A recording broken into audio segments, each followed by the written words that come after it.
There's an old saying that says, shut mouths don't get fed. Have you ever heard Closed mouths. Closed mouths? Yeah, closed, shut. Either one, they ain't saying that. Closed mouths don't get fed. Closed mouths don't get fed. Now, what's funny to me is that we can close our mouths, but our bodies will start to speak and tell everybody else that we're hungry. Even if you close your mouth, sometimes your situations will speak in ways that you can't even speak. The demon was internal, and it caused him to be silent. Not only did it cause him to be silent, the NIV talks about that it seized him and it caused foam to come out of his mouth. And he gnashed his teeth. What should normally come out of his mouth was not coming out of his mouth. But what is abnormal came out of his mouth. I'm not trying to be real deep. I want y'all to get this though, because here's the deal. Sometimes when we're in the midst of a shaky faith situation, we get quiet on the word of God and start speaking or spewing stuff that is inconsistent with what God really wants us to say or speak. Are y'all feeling what I'm saying?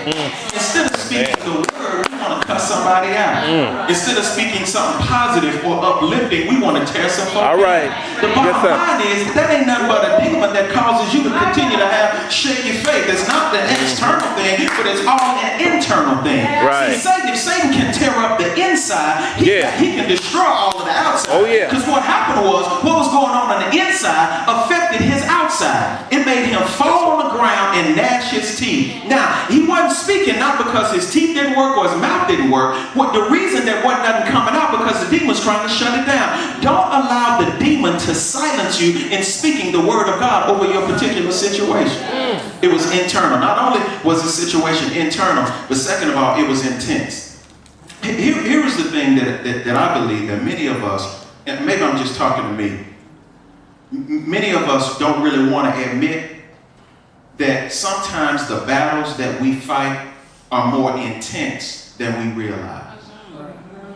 One of the biggest things that we shrug off in the African American community is that deal of mental instability, whether it's chemical, hereditary, whatever it is. We don't want to talk about that. What we'll do is like on soul food, we'll put that uncle in the closet and only feed him food on Sunday. Slide the food up under the door and he'll kick the food back out. We will isolate people, we will hide them, and we won't even ever really deal with them. We'll put them in the tombs, we'll put them in a situation, we'll put them with medication, we'll do a whole bunch of other crazy stuff to isolate them and never really deal with whatever the issues really are. That's right.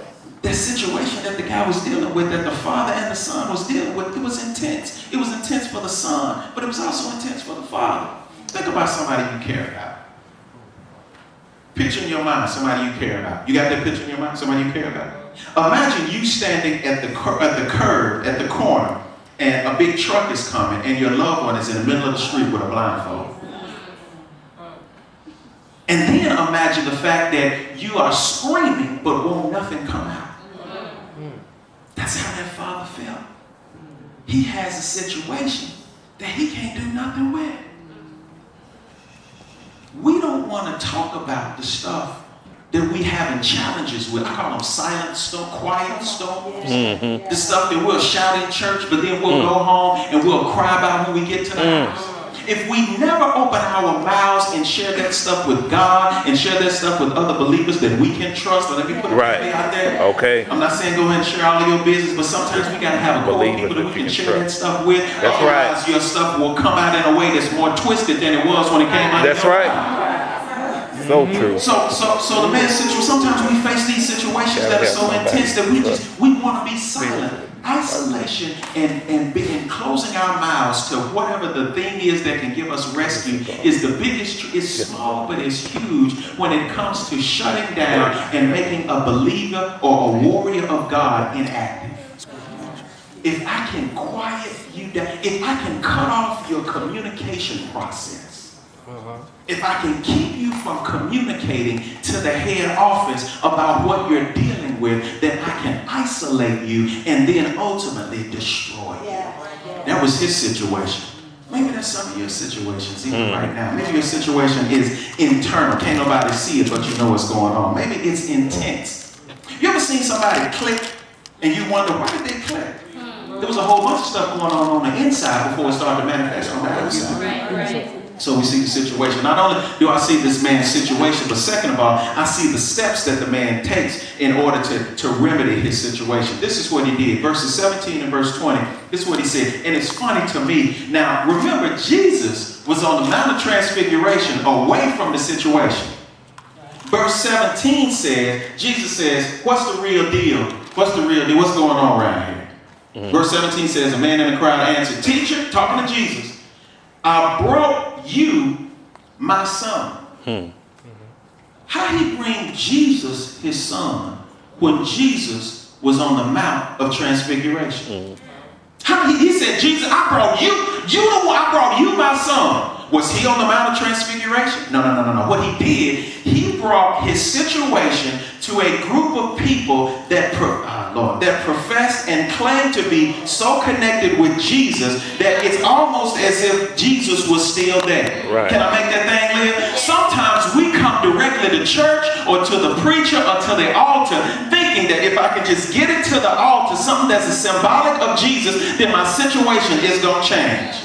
He says, I brought you, because Jesus physically was not there, but he was symbolically there in the lives of the disciples. Can I share something with the warriors on tonight? Here is the deal. Those of you that pray for other folk, when people bring situations to you, it's almost as if they're saying, you know what, I know that they're going to talk to Jesus, so I'm giving it to them. Right. Don't take this stuff lightly. When people tell you about their challenges, when people tell you about their problems, it's not that you're trying to be a substitute for Jesus. Right. Sometimes we are just a symbol of Jesus. Yes, sir. He said, I took it, I brought my son, my situation, I brought my son to you.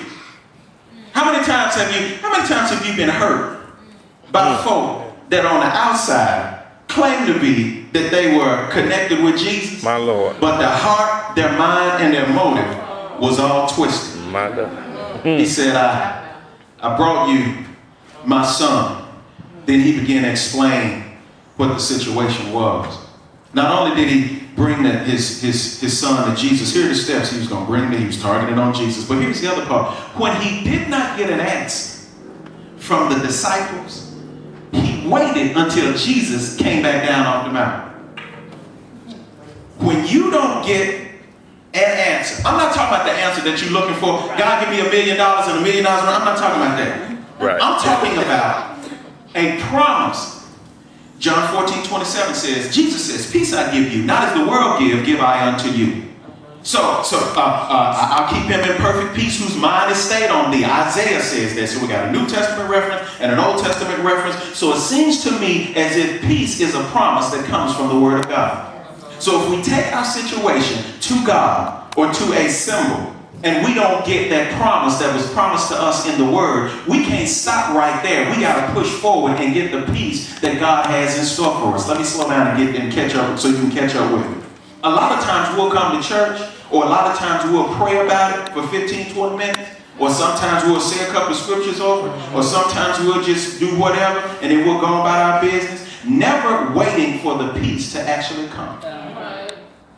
If you got shaky faith, if you already shook, you're going to see the shaky faith here in a second. A lot of times, what we really need to do is this. Not only just take it to Jesus, but wait until Jesus gives you an answer. Right.